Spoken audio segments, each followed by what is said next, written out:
Thing. Okay, well, after a little excitement getting back on and my computer taking a nap and me coming back on, thank you all so much for being just the most amazing people in the whole wide world. So patient and so kind while I was navigating whatever I needed to navigate there with the technology. But I'll tell you what, it definitely just makes me now want to talk about some of the things that might be coming. And, the Course in Miracles may seem crazy here. So today is October the 8th. It's my sister's 65th birthday, my older sister. And it is, so I always think about October 8th is Tara's birthday. And today is episode 217. And we're still in lesson 186. And as I've been contemplating everything that's happening in the world and sitting with, okay, God, what is mine to do? I keep coming back to this place of my role is just to introduce people to A Course in Miracles. What they do with it is up to them. And when I was earlier on in my journey and I was guided to become an awareness coach and become a teacher and teach the power of awareness, my ego was very, very much a part of that journey because I really wanted people to get this. I wanted them to apply it. I wanted them to have the shifts in their lives that I was having. And of course, as I have matured in my own spiritual awareness and coming to understand truth more because I feel it, I sit in it, it's none of my business what anybody does with this because I recognize that every single one of us at the core of our being, like we talked about in the advanced ACIM class last night, some of you guys were there is an altar within that cannot be affected. It is where the inner light exists. That is where the Christ consciousness resides. We cannot do anything to harm that, to change it, to turn it off. We can't do any of that. But what we can do is build layers of blocks, delude ourselves, deceive ourselves into thinking it is not there.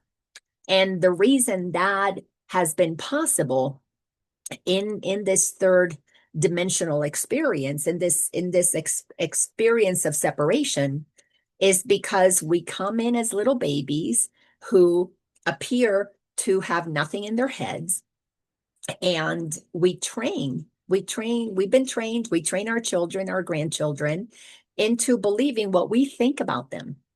We tell them who we think they are. You're my grandson, you're my granddaughter, this is your name, you're my child, this is who you are, this is how you're supposed to be, this is what you need to do.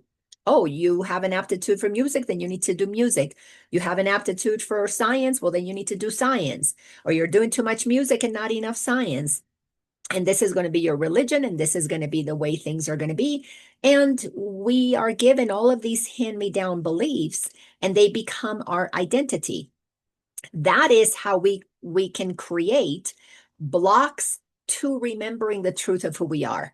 So little children come in with such innocence, and really the greatest, and I say this loosely, this service that we do to humanity is that when we're born in the highest of frequencies, a high vibing, loving, innocent, happy, joyful child, we then train them down into the lowest frequencies.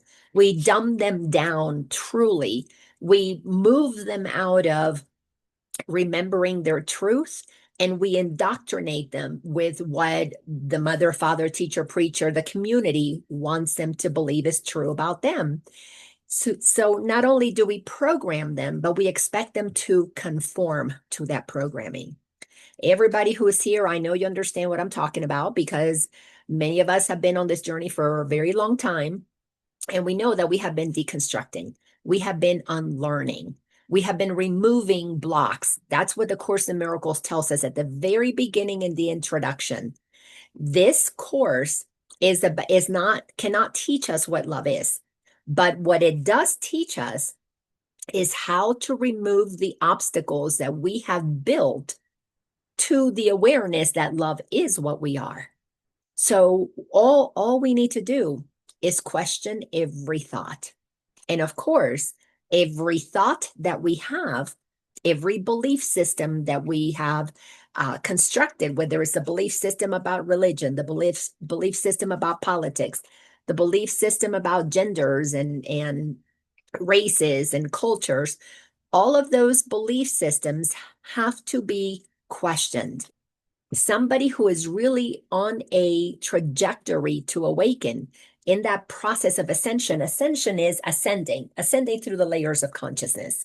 So this is called Ascension with A Course in Miracles, because I just want to show you how to move through those layers. And of course, when you're moving through those layers, you cannot skip the part that is known as, the inner work, doing the shadow work. And the reason it's called shadow work is because when we were little and we accepted what mommy, daddy, or preacher said was true about us, the truth of who we are kind of went into the background. And we then projected this image that, if you think about it this way, if you are standing with your back to the sun being the light of who you are, and that's the truth of who you are, and then you project an image onto, it gets projected onto the pavement, that is your shadow.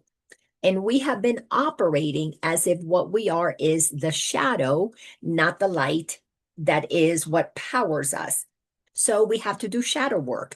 We've got to look at all of these layers of beliefs that we have identified as I am separate, I am the daughter of so-and-so, I am poor, I am Catholic, I am rich, I am special because of who I am. I'm not special, I'm not good enough, I've got an alcoholic father, I've got a uh, absent mother, whatever the story might be. Those shadows, meaning those lies that we believe is who we truly are, those are experiences that we're having.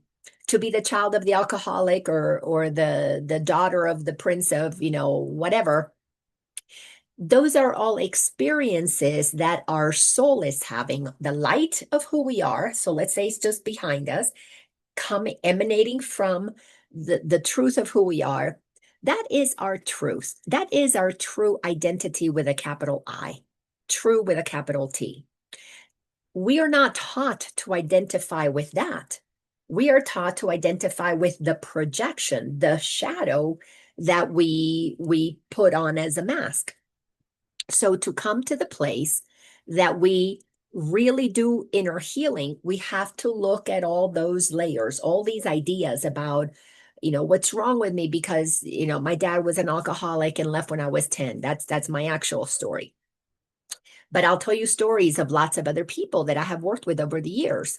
You're the child of the parent who didn't really want to be a parent and they left when you were very early, very young. You're the child of rape. You're the child of an abusive in a family where, maybe grandfather abused you, but maybe father abused you, maybe uncle had raped you. I've seen all of these stories. And then we identify with that as who we are. And if you grow up with some kind of a religious training, especially if it's Christian, because that's what I'm more familiar with, you grow up believing that you're a sinner, that you're less than, that you'll never live up to the magnificence of like a Jesus, because Jesus was the only perfect Son of God. Well, when you begin to question, who am I really? Not only do you have to peel back the layers and get back to the beginning. And we have done classes here where we have looked at places in the course, and the course tells us every belief system has a beginning, meaning somebody made it up. And we have to be really clear about that. Not just one belief system, all belief systems. So when I started my journey, it really began when my mom passed away and I was in fear of going to hell. And so I went down the rabbit hole in Christianity, and I went to the beginning. When did this start? The whole Catholic Church, that whole Christian movement started in the year 325 when the Emperor of Rome, Emperor Constantine, called together a council of bishops and in a town called Nicaea. So it's called the Council of Nicaea. And at that time, they decided what would be in the New Testament and what wouldn't be in there. So what was there before that? So there were 325 years between the Council of Nicaea and when Jesus was on this planet. So in 325 years, and every one of you who have played the game telephone, you know that if you start passing down information, and back in those days, very little was written. Yes, there were some recorded things on parchment paper that have been found, but when you orally pass information down from one person to another, information gets distorted. So not only were these bishops looking at information that had been passed down, but they were picking and choosing with what from that information to share. And some of the most profound gospels that were found that had some of the most accurate information about what Jesus actually taught 300 years earlier was the Gospel of Thomas. The Gospel of Thomas was simply telling you what Jesus said when he was alive, walking around teaching the truth that he was teaching, that you and I are one with God, that every single one of us is a holy child, that all of us have the kingdom of heaven within, that every one of us, including the prostitutes and the lepers and the tax collectors, which were considered some of the lowest of the low at that time, were just as holy and perfect and magnificent as he was. That's why he didn't mind talking to them, even though society cast those people away. So if you go to the beginning of a thought system, you discover that everything is made up. We make it up. And what are we making it up with? We're making it up with our ego. Our mind, who has been programmed and indoctrinated into things that are not true, makes up the things that we tell others is true. Isn't that crazy?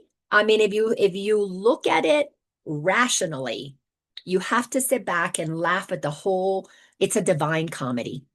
It's a divine, nightmarish comedy because people who make up things and then pass it along to others as this is the way that it is are operating from a place of needing to control humanity's thinking. And when that happens, I can promise you, it is not for the greater good. It is always going to be selfishly centered service to self, which is by design, because that's how the ego is. It's all about me. So as we move through these times right now, and like I said, it is October the 8th, 2025. I've been saying this for about 10 years now. We are going to be experiencing some very, very drastic changes somewhere from 2030, 2032, and in that roughly that kind of that window is going to be the end of the crazy, crazy part of awakening. After that, we are going to be co-creating a new earth. We are going to be in a place of, I mean, it's going to be amazing. I know it. I feel it. Course in Miracles tells us it is called a happy dream. We are going to be in the dream of separation. Excuse me. We're going to still be here because we think we have bodies. We think we're separate. We think I'm separate from you and I live over here, you live over there. So the whole game of separation is part of it. Nothing wrong with that. As a matter of fact, it's a lot of fun to have this experience of separation when you understand that not only did you choose it because you have free will endowed to us by God, but you are the creator of your reality. So when you realize, well, I chose to be here and I am a creator, what do I want to create? When you are creating from the light of who you are, what you create is nothing short of magnificent. It is going to be truly heaven on earth. It is going to be a place of collaboration and co-creation. We're going to help each other. We're going to have new inventions that are going to help all of us elevate into higher states. The water is going to be cleaned up. The air is going to be cleaned up. The soil is going to be cleaned up.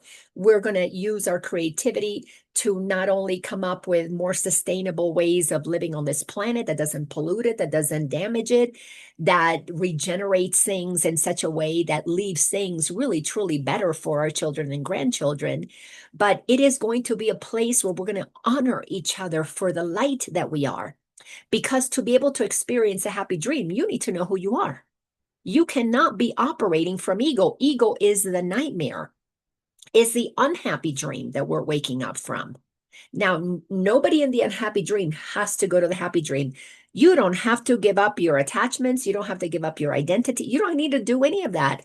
And you'll just stay right there in that level of frequency, that consciousness, which is operating in the lower realms. Nothing wrong with that. That is 3D. That is a choice that you have. No different than grades in school. If you're in third grade, you're in third grade. You don't have to pass. A lot of people repeat grades. There's nothing wrong with that. But some people choose to move along, and of course, they go on to the next level. Well, to move up to the next level of consciousness, you have to do the shadow work. You have to look at the beliefs that you picked up, and then you have to look at any of the emotional trauma associated with those beliefs. If you were abused as a child, physically, emotionally, mentally, you've got to address the part of you that experienced that trauma, because that is what forms the essence of the personality of the ego. If you felt unsafe as a child and you couldn't trust people, you felt that you weren't being heard, your voice didn't matter, you were always told what to do, then you're operating from a place of victimization. That victim energy then goes on to create your relationships, whether they be intimate or they be with relatives or they be with coworkers or neighbors. Those relationships are going to, by the essence of what they are, have a level of codependency in them. They're not going to be healthy, holy relationships. They're going to be tit for tat relationships. You do this for me, then I'll do this for you. You be nice for me, to me, then I'll be nice to you. Well, you pay the bills and you keep me safe, then I'll have sex with you. Or, it's going to be transactional. Those relationships have been built in the kind of trauma that has us think, not only am I not safe, but I am not whole and complete. I need something external to validate me. And then we go on, religion teaches us to worship a God outside of us. Marriage teaches us, the spouse outside of you completes you. And we have so many songs to validate that. Then we've got the whole jewelry industry that gives us a ring. And the bigger the ring, the more you're loved. The bigger the bouquet of roses for Valentine's. There's so many things that have been designed to validate that the outside determines who you are. You go to school without a diploma, you're not smart. Without a degree, well, you're not quite as intelligent. We measure IQ. You got a low IQ, you got a high IQ, you got average IQ. We need all these external things to tell us who we are, where we rank. And we need, Time Magazine to decide, or People Magazine, or the Inquirer to decide who we are. Are we special? Are we not? Are we loved? Are we not? Are we, popular? Are we not? Then, of course, you add social media to all of that. How many friends do I have? Am I an influencer or not? I mean, obviously, you guys have seen my channels don't grow. I don't have a whole lot of following because I'm not about the glitz and I don't tell people, oh, please subscribe to my channel and make my channel grow. That's not what I'm all about. Because I trust that whoever I connect with is who I need to connect with. The days of my ego needing to become a special, Course in Miracles teacher and have a big following, those days are over. So much nicer just to do what I love doing and not care about any of that. And I just do what I do because it's what moves through me and makes me feel so joyful, not the results. That is not it. That's why I don't care if anybody takes this work and really applies it in a sense. It doesn't really matter to me because at the root of every single person that I meet, I know the holy perfection of who they are is already there. That they remember that in this lifetime or not, That's not up to me. That they remember it with my teachings, that's not up to me. That frees me to do what I do without any expectation, any attachment. But my gosh, it's so much fun to have a community like this. And it's so much fun that in the Awareness Academy, we're building friendships and connections. And to me, that's just absolutely beautiful.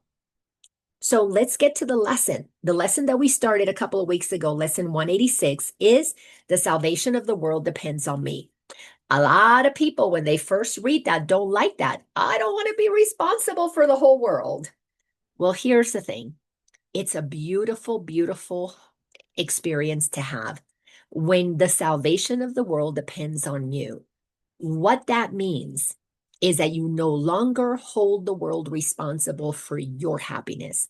You no longer hold the world responsible for your completion.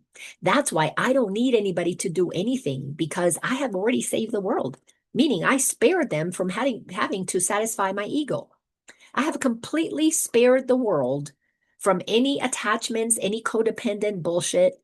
You don't need to do any of that.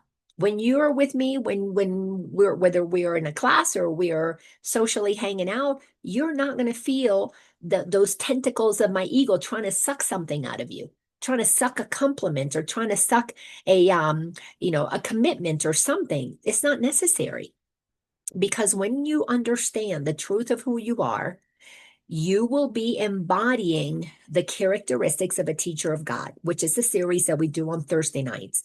And that's free. It's open to anybody who wants to join. You just have to come in through the academy, because that's where I put the links. So when you embody those characteristics and you have done the work, the shadow work, to move through those levels of cultivating trust, and you have relinquished the world from having to validate you, and you stand as the truth of who you are, then you save the world, meaning you spare the world from having to bow down to you. And religion has taught us to bow down to something higher than us.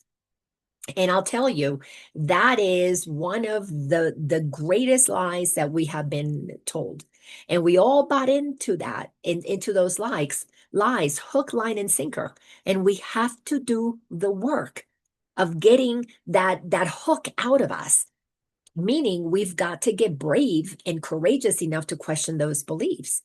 And when you're defending these beliefs that instill fear, then you are not only ignorant to the truth, but you're being arrogant because you think you're right, even though you're right about stuff that's made up. And that doesn't necessarily help you. Now, I'm not going to say that there are not a lot of wonderful, that there are not a lot of wonderful things in religion, because they do create community, and they create there's some beautiful practices and teachings and things that create a level of discipline in our lives, that a lot of it is wonderful. But when you're feeding it to your ego, well, it's not going to end up so wonderful.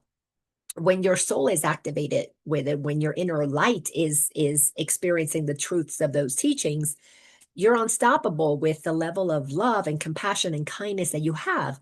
We have so many people around this planet who operate from that being, that good Samaritan. They take those teachings to heart, and they are kind and gentle and caring. That's lovely.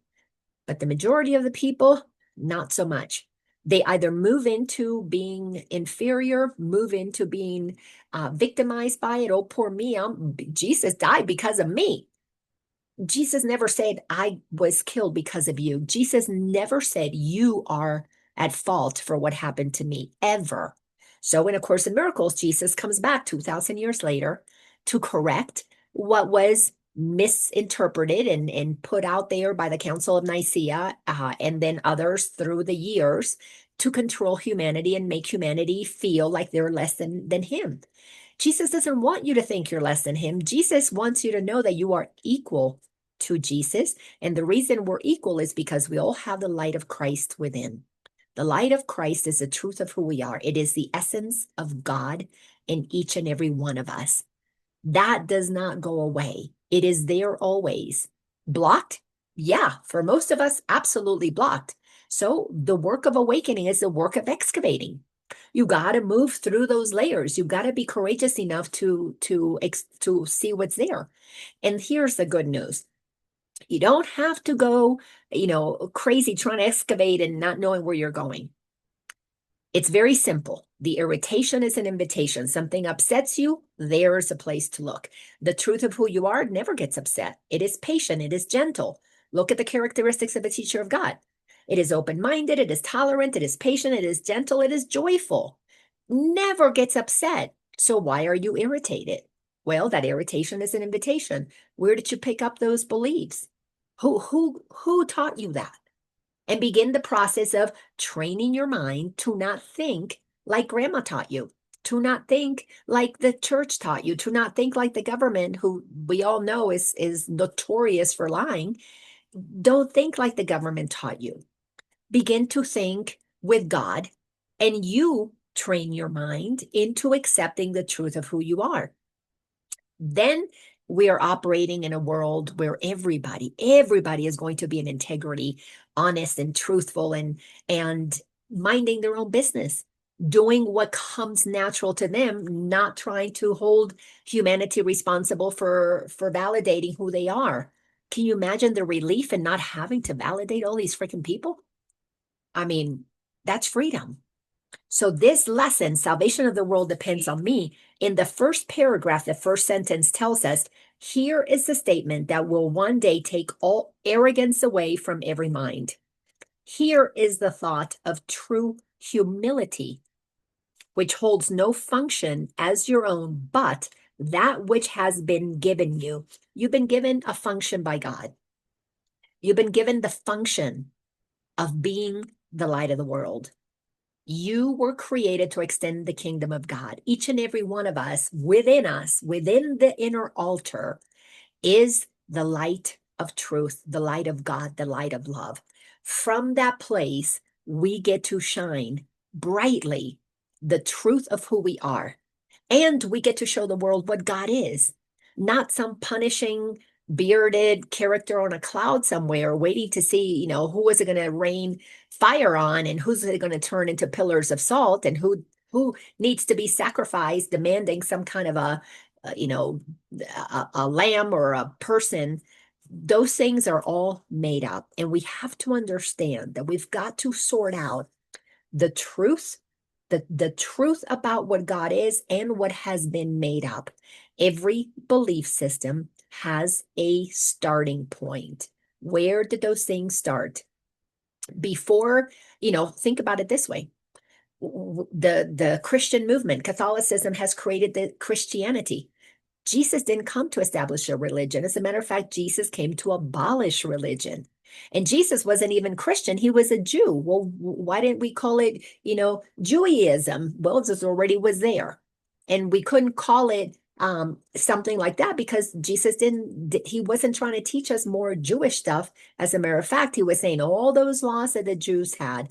And I'm not Jewish, and I cannot tell you exactly how many laws, but from my recollection, it's in the hundreds of laws. And Jesus was asked to say, okay, well, really, what are the laws that we should be following?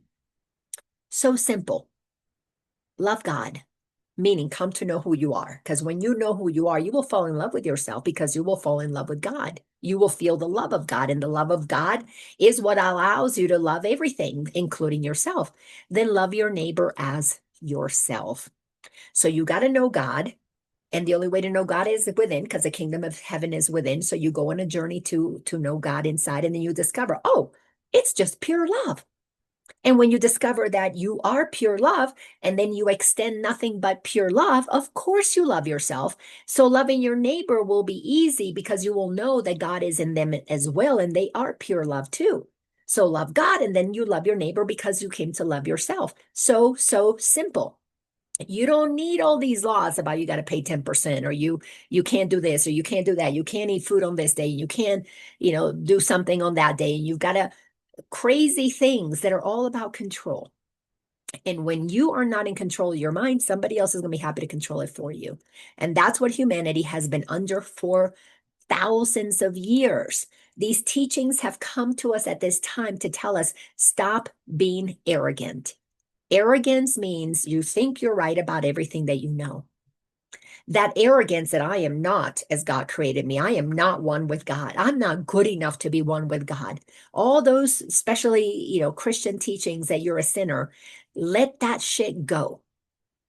That is not true. It was made up. And if you bought into it and you've had, 10, 20, 30, 50 years of suffering and you're done with that, let it go. Let it go. You're not what anybody says you are. You're only what you will discover you are when you come inside and you meet your creator within. When you begin to practice these teachings, it is all about stopping the thinking and start to feel. And you will always know if you're in alignment with the truth because you will always feel good. It's not the feeling good of the ego that's a high feeling good because you just, got drunk or got high or just had an orgasm. That's not the good that we're talking about. We're talking about a consistent, steady feeling good that it's enmeshed with peace. And when you come to know the truth of who you are and you are operating from that, it will feel good to be kind to others. It will feel good to tell the truth. It will feel good to be generous, to collaborate, to co-create. It will feel good to say, sure, it's okay. You can have that parking spot, or it's okay. You don't have to pay me back for that loan. You will feel good because you will be coming from a place that knows that you are a creator. And while we're learning to utilize our creative powers in a really healthy, beautiful way for the greater good of all, which of course includes you, but it's for the greater good of all, meaning selfishness will not be there.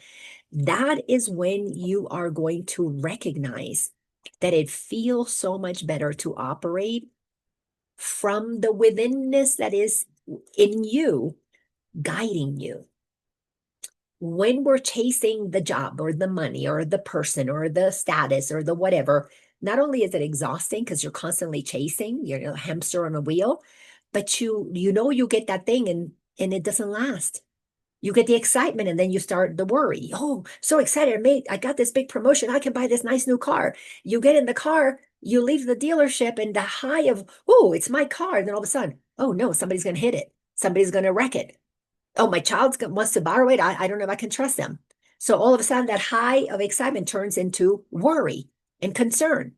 And by gosh, somebody hits it and now you are distraught because your car got wrecked. That is insanity. Relying on external things to make you happy. You come inside and you do the work. This is not sexy. That this is not, nothing to glorify anybody about when you do that inner work. As a matter of fact, it's messy, it's scary, it's dark, it's uncomfortable, and it can last a little while.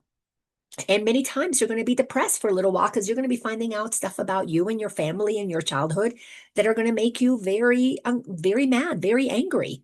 When you begin to realize, you mean all this time that I believed that I was a sinner? I really wasn't a sinner? I mean, I was so angry with primarily my dad and my grandmother because they were the main Catholic ones. My mom was an atheist. It's a whole different story. But I was angry that I grew up being told, remember, you're a sinner. You're a sinner. You got to follow the laws of God. And no matter what you do, you're still a sinner. That's why I was so petrified of going to hell. Because no matter how many good things I did, in the back of my mind, I could hear my grandmother's voice. Just remember, you're a sinner. Humble yourself. You're a sinner. And then Course in Miracles tells me, whoa, that's arrogance. Not accepting myself as God created me is arrogance.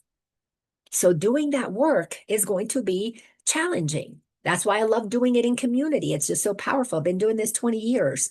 And some of the people that I've seen heal the fastest do it because we're in community, because others become mirrors for us. And then they love us through that. And we have witnesses to the transformation that happens. And then in paragraph 2, we were taught about the genuine humility that, and this is in sentence number 5, all that we are asked to do is to accept our part in genuine humility and not deny with self-deceiving arrogance that we are worthy.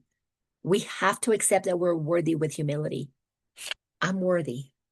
Humility says, and so is everybody else.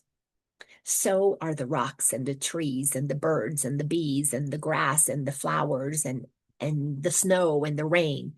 Everything is holy because everything is made of God. God is the essence of the everything that has been created. That energy, that consciousness, that substance that life is what everything is made of. The air is holy. The air that we breathe is holy. So we're taking in holiness. Do you think that holiness is going into some kind of a sinner body? No. We need to allow that holy air to come into this holy vessel. And as we cleanse ourselves and we accept the truth of who we are, that humility helps us let go of the arrogance and the ignorance that we have been living under and we have been accepting. In paragraph number 3 that we looked at last week, it says in sentence 2 that this idea, salvation of the world depends on me. All it says is that your Father still remembers you and offers you the perfect trust he holds in you who are his son and daughter. God trusts us. Janie, we were talking about this the other night because you said, you read that and it was struck you. God trusts us. Yes. Why do you think God endowed us with life? Because God trusts us to extend life and recognizes, oh, we have been dilly-dallying with the ego for a while. We could call it, lifetimes, and we could say it's been thousands of years. But in truth, it was completely changed. The moment that we experienced the thought of I'm separate from God, in that instant, God reminded us that we are one. Now, these are some of the awarenesses that come to us as we become more mature in our journey, and you begin to realize, well, time does not exist. So I live in the holy now, accepting the truth of who I am. And that's what allows us to be gentle and peaceful and tolerant because you're living in the now. You're not worrying about the future. The past doesn't hold you back. But until you get to that place that you live in the now, just know that God trusted you. Incarnation after incarnation after incarnation, God trusts you to remember your way home. And just like the prodigal child in the story in the Bible, every one of us is a prodigal child. And the way home is very simple. Come within. Come within. The Father is within. Now, of course, somebody who has issues with daddy, that's a hard thing. It was hard for me. I didn't want to come in and go meet my daddy. I didn't like my daddy. My daddy was a drunk. So I had to work through my ideas of, my human father and begin to understand my heavenly mother, father, God, and allow it to be this non-physical essence that then over time I came to realize the love that it has, that it loved my father and gave my father free will to become an alcoholic. And my dad went through that journey because he wanted to experience what it's like to do that. That was his journey.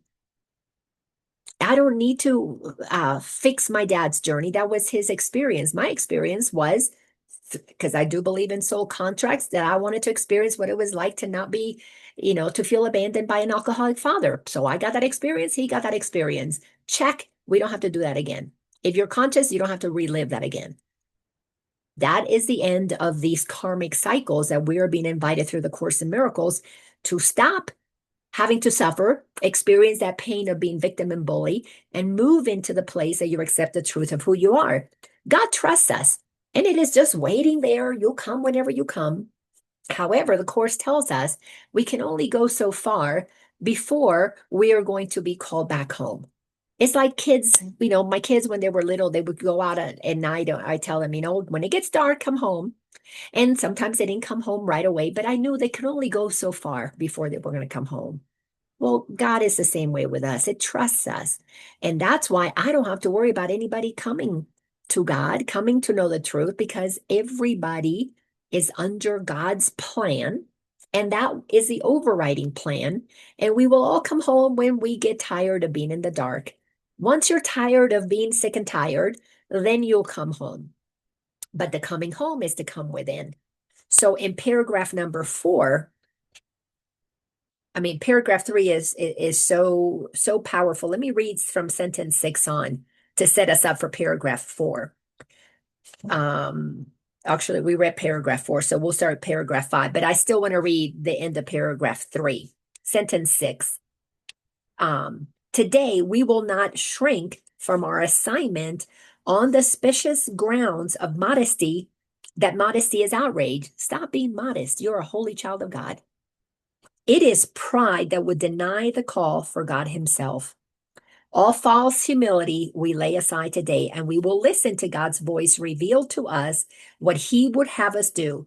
We do not doubt our adequacy for the function he will offer us. You are capable. You are more than adequate to do what God asks you to do. We will be certain only that he knows our strengths, our wisdom, and our holiness. Isn't that beautiful? And if he deems us worthy, so we are. It is but arrogance that judges otherwise. We all have a lot of work to do in getting past our that arrogance that thinks, oh, I'm not worthy, or I'm better than everybody else. I should be in control, and I'll create a religion, and I'll tell everybody what they can and cannot do. Either extreme, a victim or a bully, we need to do the work of getting off of that. Two sides of a seesaw. Get off of those sides and come to the middle where there is balance. In the middle, you accept not only does God trust you, it created you perfect, holy, strong, powerful, magnificent. You are all that you've been looking for. Boom, that is what you are. Now, if we accept that, what happens? Paragraph 5. There is one way and only one to be released from the imprisonment your plan to prove the false is true has brought to you. Accept the plan you did not make instead. Whew, this is where humility kicks in. Accept what you didn't create. Ego doesn't like that one bit. Ego wants to accept, but I worked so hard and I became this, and this is my title, and these are my possessions. We are being invited to accept something that we don't understand, that we don't know, that we cannot possibly comprehend with our little human mind. So we've got to move that little human mind out of the way. I don't care what your IQ is. Let that go and begin to open up to the what else is there. But you got to come in with humility, because you got to come in with not knowing. We got to humble ourselves. I really don't know. But this tells me that I'm strong, that I'm holy, that I'm beautiful, that I'm perfect. Sit with what that feels like. And I promise you, if this is new to you and you sit with, I am perfect, I am holy, you're going to begin to hear your ego tell you, no, you're not. You're going to hear your aunt's voice. Who do you think you are? You're going to hear somebody telling you, you can't be that. You're a sinner.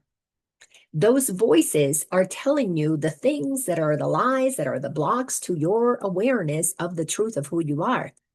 Because you will feel that truth when you choose not to believe the lies. So you tell yourself the truth. That's why we have 365 lessons. Most of them, the first half of the lessons, are designed to activate those fears, worries, concerns, doubts. Let them come up, invite them, welcome them. You want to hear them, because those are the very things that you're going to say, oh, that's not true. I picked this up at 3. I picked this up at 10. I picked this up from this relationship. I picked this up from that one. And you begin to create a list, a pile. As a matter of fact, I've made the list simple for you right here. You separate everything into 2 categories. What the ego says is true and what God says. And you will notice that they are polar opposites. Ego tells you fear is okay. God is all about love. Ego tells you, oh, keep things hidden and secret. It creates darkness, and God is all about light. The ego tells you suffering is okay, and God tells you, no, you're supposed to experience well-being. You're supposed to experience joy. When you get clear that which is of God always is going to make you feel good. But the good that comes without highs and lows, it's a steady good. To kind of use a medical term that probably doesn't make sense, but this is what we want. We want a flat line. We want to stay steady. The joy should be steady. It shouldn't have highs and lows. It should be just a constant contentment. And from that contentment, so much emanates. But the ego's always chasing the high because, well, then you got to hit the low. That's how we are kept going in this matrix. We're given the high of, oh, you confess your sins and you'll feel good. And then boom, you become a sinner again and you feel bad.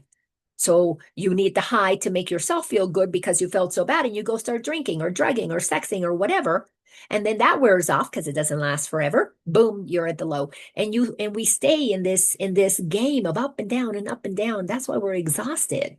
That's why our bodies age. That's why our bodies get sick because we're wasting so much energy chasing this high and trying to avoid a low when be comfortable in the flat line. Be comfortable in that place that you don't have to get all excited about things. You can have a joyful, a sincere contentment with all that is. So accept the plan you did not make. To accept the plan you did not make, you've got to stop believing the false that you've been sold, I've been sold, is true. Don't let the false be true, but only you have the power to decide with free will. You have the power to decide what to believe. So you're just being asked to believe. Course in Miracles will train your mind into accepting what is already true. And what you're going to find when you come deep within and you move through those layers, you do that excavation and you look at all those lies, you're going to find the light of Christ. Because that is really who we are. That's why Jesus was out teaching to let everybody know you are just like me. And religion put him on a pedestal. He doesn't want to be on a pedestal. He wants to be right here, talking to us through the course, through each other. Because when you activate the Christ in you, I am the Christ too. There's Jesus the Christ, there's Laina the Christ, there's Mike the Christ. Every one of us is the Christ. But do we act like that? Well, you will know them by the fruits of their works. You will know them by what they do. Very easy to see the Christ. They trust. They don't need to know. They trust. They're guided. They're joyful, content, happy, not chasing anything outside because everything comes from within. They don't need to judge. I don't need to judge anybody. There's an open-mindedness. There's a faithfulness. There's a generosity. You don't have to defend what you know. You're just being you, happy, joyful, and free. Isn't that exciting? Then it goes on to say in sentence 3, judge not your value to it, because you matter in this plan. If God's voice assures you that salvation needs your part and that the whole depends on you, be sure that it is so. God needs every single one of us to accept that we are the light. Can you imagine? Instead of a world with 8 billion people and at least 7.5 billion who are operating from that egoic selfishness, greed, jealousy, victim, bully mentality, if instead of having 7.5 billion people who are run by their egos, because I'm sure that we got 500 million people who have 500,000 at least, who've done that inner work. They're not here to take from the world. They're here to expand the kingdom of heaven. Many of them are monks. Many of them are even Christians and Jews, and lots of people study the truth and get to the place where they come to know God. Some could be Muslims. Some can be, there's so many beautiful things in every single one of those religions. And if you move down that path, you come to know God. God is not just in A Course in Miracles. God is in everything we see. There are those who are more naturalists. They connect with the plants and the trees. There are people who are doing work to help the orphans, to save the children from being trafficked. There's amazing people in the world, and that light is strong. But can you imagine if we get 1 billion, 2 billion, 3 billion, 4 billion of us, if at least half of us accepted the truth of who we are? Can you imagine? Of course, the world is going to be saved sooner rather than later. So like the saying goes that's been attributed to Gandhi, you have to be the change you want to see in the world. If you want peace out there, you got to be at peace in here. You can't have peace in the world if you're judging the war. Now, I'm not saying don't do something to stop it, stop funding it.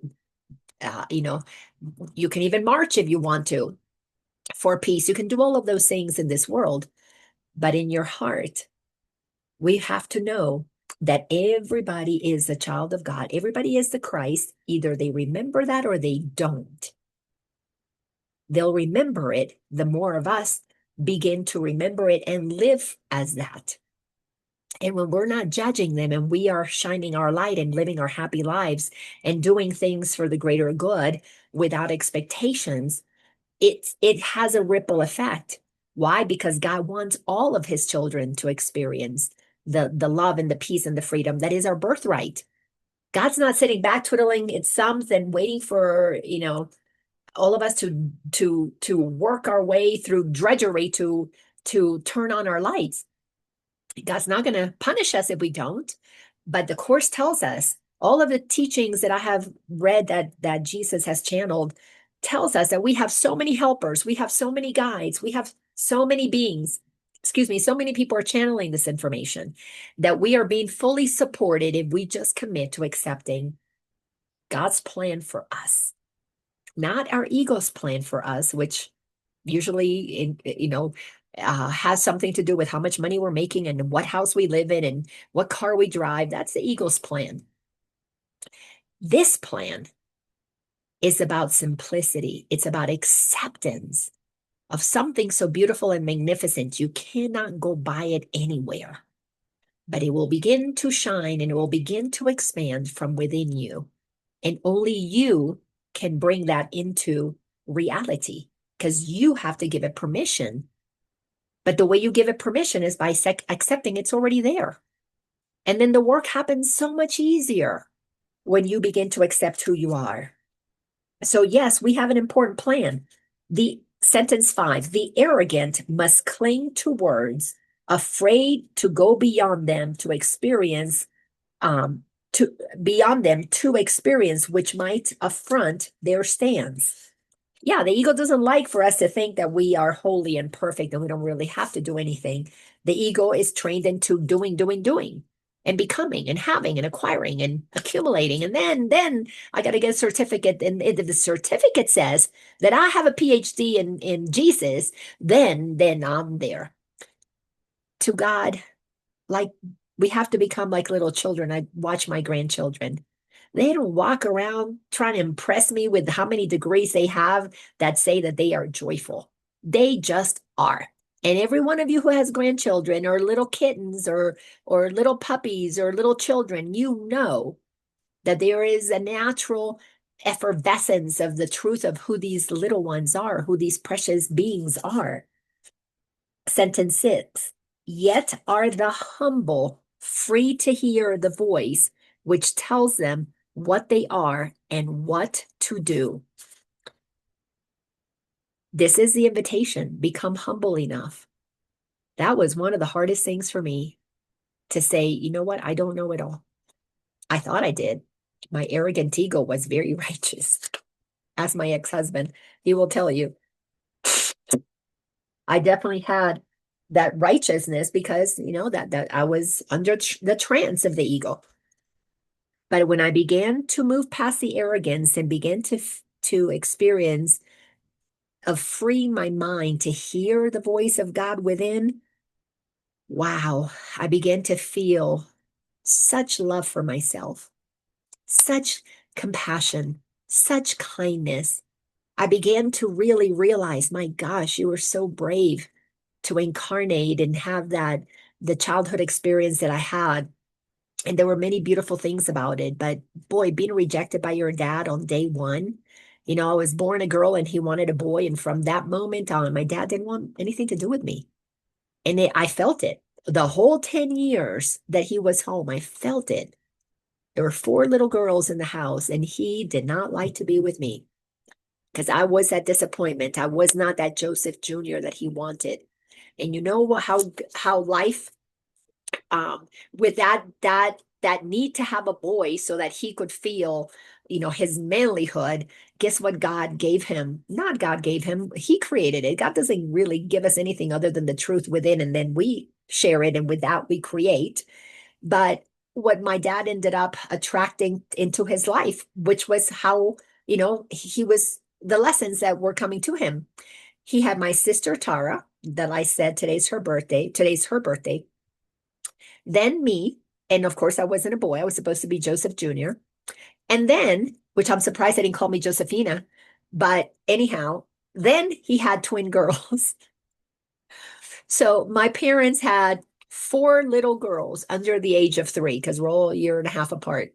Under the age of 3, 4 girls. And still, maybe that's why my dad drank so much more. But it's so funny. Looking back, I just chuckle. It's like, wow, it wasn't, a boy wasn't going to make him a good father.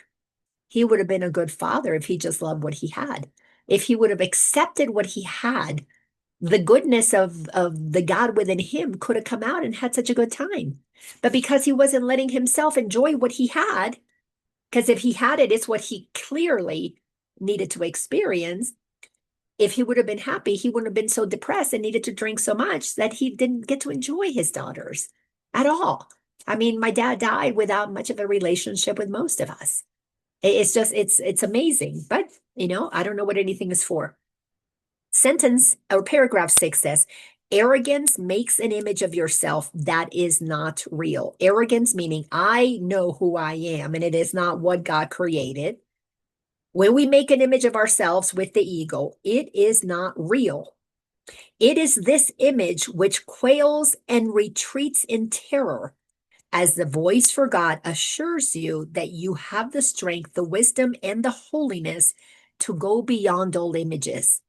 When you begin to accept that you are wise, that you are holy, that ego is going to get irritated. It is going to go into terror.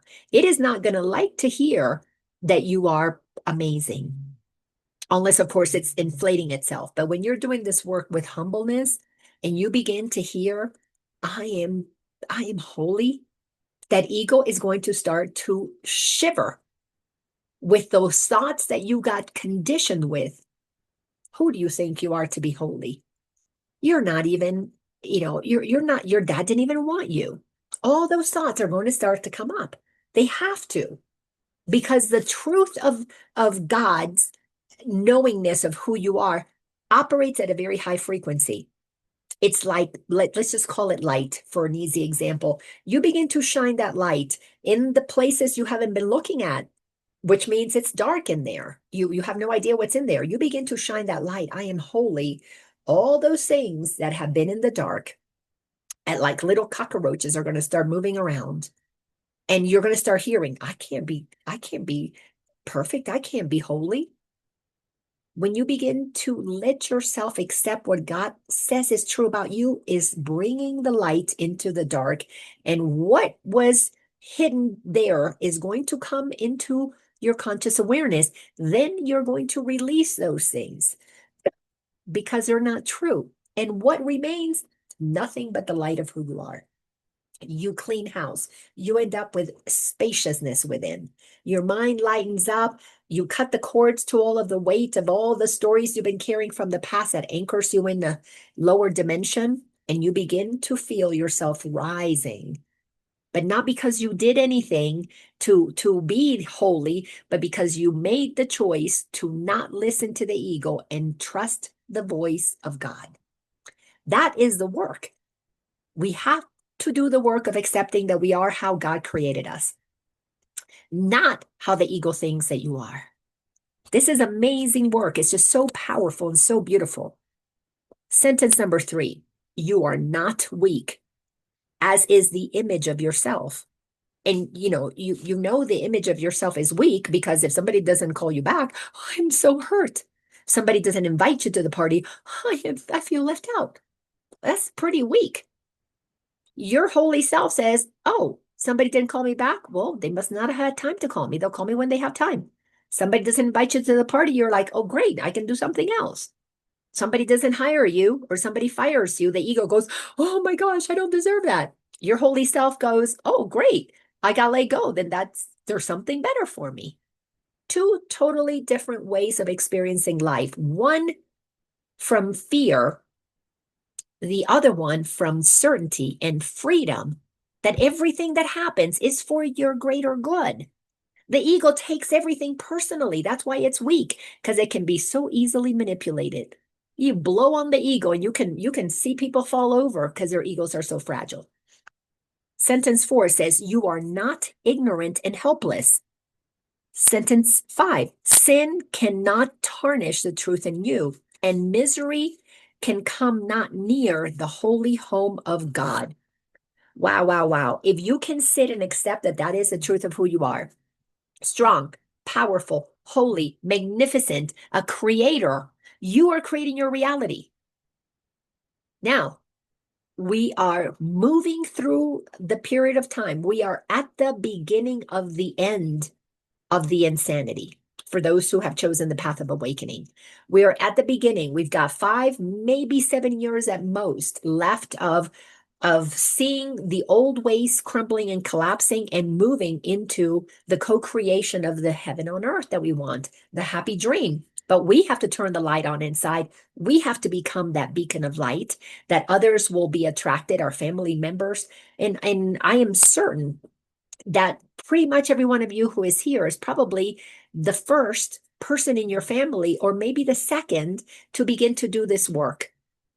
And maybe even in your tribe of friendships that you've known since, childhood, you might be the first or maybe the second to begin to do this work. Pretty soon, it's for people who are younger than us, they're going to have big communities because they're growing up in areas where a lot of people already know this, because so many of us as parents and grandparents are already talking about this. We're comfortable with this conversation. But we were placed where we are in our families for a reason, to be the light that begins to extend truth in our own little circles. And yes, sometimes, some people don't want to be associated with us because of what we say, because our light, it just scares them. But we have to accept our light. We have to no longer hide our light. We have to shine our light. If you're committed to the truth, you're committed to freedom. And freedom means you're going to be free to be you. You're not going to be afraid to walk around and be loving, be gentle, be kind, be joyful, be generous, be faithful.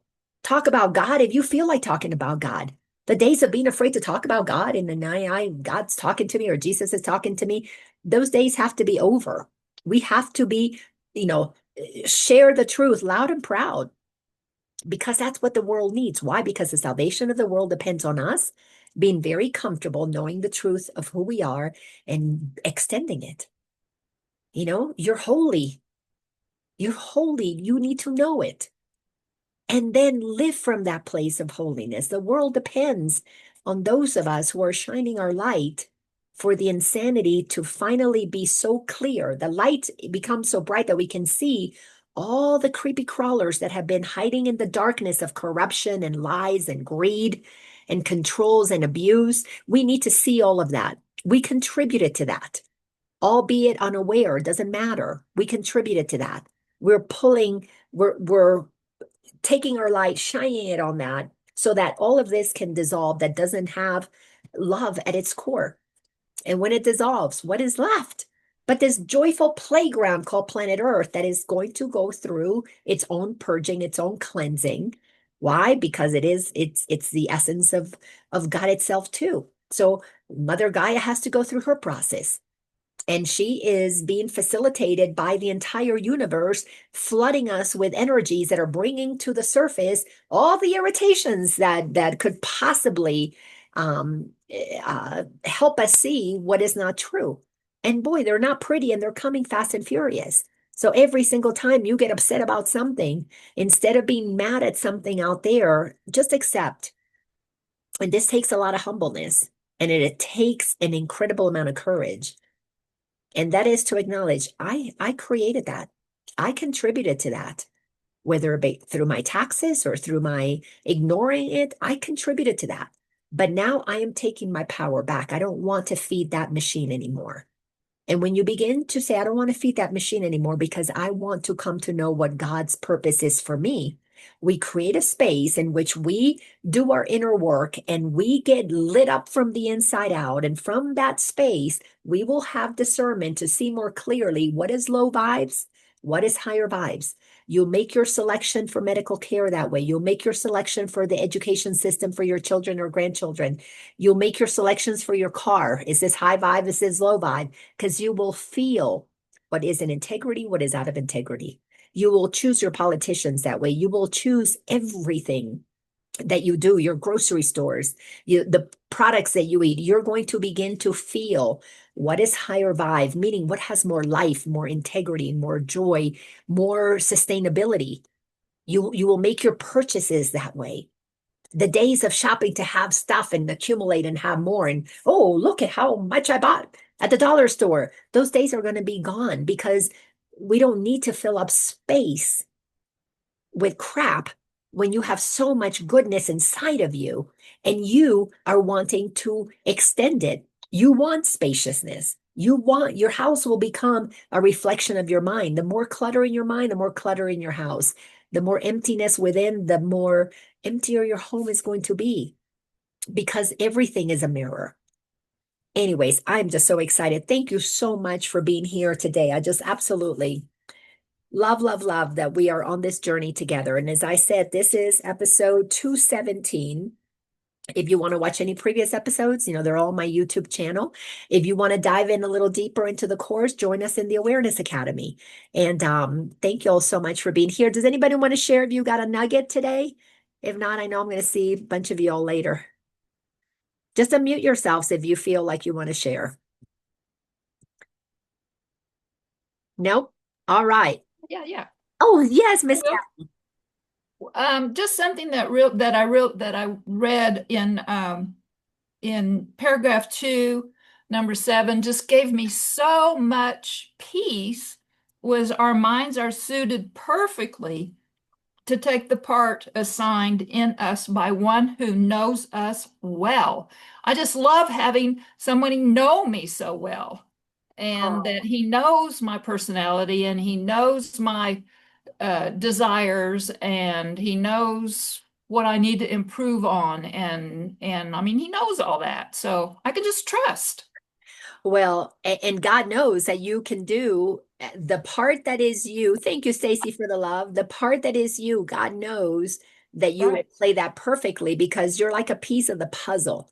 And all of the pieces of the puzzle are perfectly designed to fit together. So thank you for accepting that trust. Thank you. Kathy, you accept that for you. You accept that for all of us. Thank you. Yay. Oh, I love that. All right, everybody. Have a wonderful rest of your day. Love you all. And like I said, I'll see a bunch of you guys in the academy. Take care. Bye. Thank you so much, Laina. Bye, sweetheart. Good to see you. Bye.